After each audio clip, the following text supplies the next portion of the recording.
Amos 3-ാം അധ്യായം 1-14 വരെയുള്ള വാക്യങ്ങൾ. ഇസ്രായേൽ മക്കളെ, നിങ്ങളെക്കുറിച്ചും ഞാൻ മിസ്രയീം ദേശത്തുനിന്ന് പുറപ്പെടുവിച്ച സർവ്വവംശത്തെക്കുറിച്ചും യഹോവ അരുളിച്ചെയ്തിരിക്കുന്ന ഈ വചനം കേൾപ്പിൻ. ഭൂമിയിലെ സകല വംശങ്ങളിലും വെച്ച് ഞാൻ നിങ്ങളെ മാത്രം തിരഞ്ഞെടുത്തിരിക്കുന്നു. അതുകൊണ്ട് ഞാൻ നിങ്ങളുടെ അകൃത്യങ്ങളൊക്കെയും നിങ്ങളിൽ സന്ദർശിക്കും. രണ്ടുപേർ തമ്മിൽ ഒത്തിട്ടല്ലാതെ ഒരുമിച്ച് നടക്കുമോ? ഇരയില്ലാതിരിക്കുമ്പോൾ സിംഹം കാട്ടിൽ അലറുമോ? ഒന്നിനെയും പിടിച്ചിട്ടല്ലാതെ ബാലസിംഹം ഗുഹയിൽ നിന്ന് ഒച്ച പുറപ്പെടുവിക്കുമോ? കുടുക്കില്ലാതിരിക്കെ പക്ഷി നിലത്തെ കണിയിൽ അകപ്പെടുമോ? ഒന്നും പിടിപ്പെടാതെ കണി നിലത്തു നിന്ന് പൊങ്ങുമോ?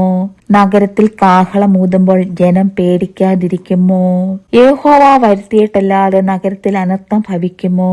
യഹോവയെ കർത്താവ് പ്രവാചകന്മാരായ തന്റെ ദാസന്മാർക്ക് രഹസ്യം വെളിപ്പെടുത്താതെ ഒരു കാര്യവും ചെയ്യുകയില്ല. സിംഹം ഗർജിച്ചിരിക്കുന്നു, ആർ ഭയപ്പെടാതിരിക്കും?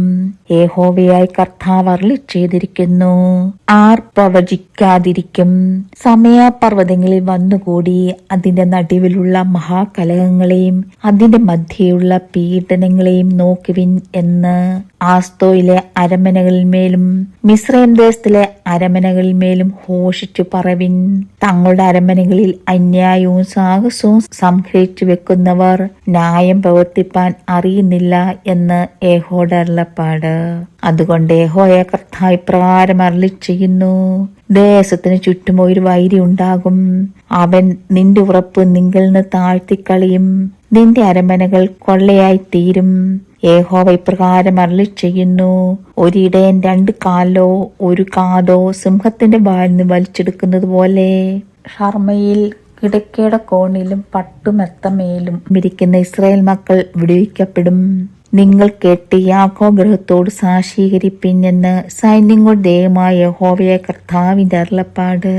ഞാൻ ഇസ്രായേലിന്റെ അതിക്രമങ്ങൾ നിമിത്തം അവനെ സന്ദർശിക്കുന്ന നാളിൽ ബലിപീഠത്തിന്റെ കൊമ്പുകൾ മുറിഞ്ഞ് നിലത്ത് വീഴുവാൻ തക്കവണ്ണം ഞാൻ ബേഥേലിലെ ബലിപീഠങ്ങളെയും സന്ദർശിക്കും. ഞാൻ ഹേമന്തഗൃഹവും ഗ്രീഷ്മഗൃഹവും ഒരുപോലെ തകർത്ത് കളയും. ദത്തഭവനങ്ങൾ നശിച്ചു പോകും, പല വീടുകളും മുടിഞ്ഞു പോകുമെന്ന് യഹോവയുടെ അരുളപ്പാട്. ദൈവമേ, സ്തുതി നിനക്ക് യോഗ്യമാവുന്നു. ബാരിക്കുമോ.